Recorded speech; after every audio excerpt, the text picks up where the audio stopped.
Assalamu alaikum. Today I'm going to review a moisturizer, and you may have heard of a myth that it makes your skin oily.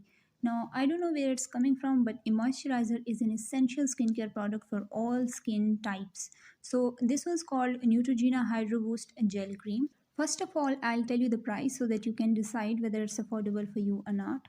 So the price here in Pakistan is 2000, but some websites are offering a sale price of 1700. The quantity you get per packaging is 50 ml, and when applied daily, you can easily use it for a month. So for me, it's budget friendly.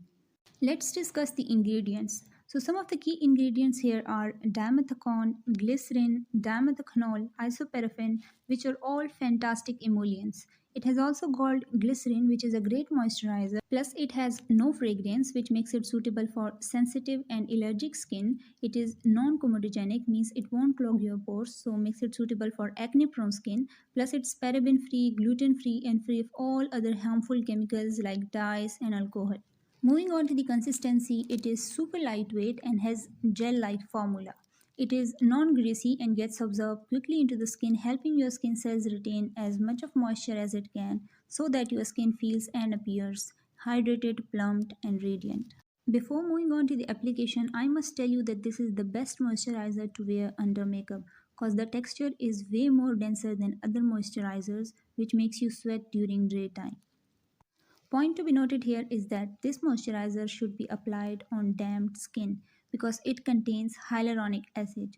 Now, hyaluronic acid is a hydrator naturally found in the skin that attracts moisture and locks it in.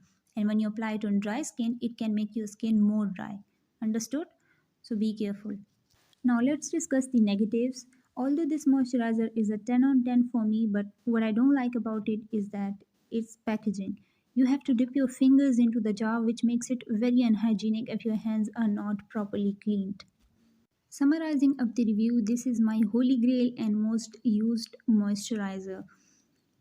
I hope you liked this video, and if you did, give this video a big thumbs up and don't forget to subscribe.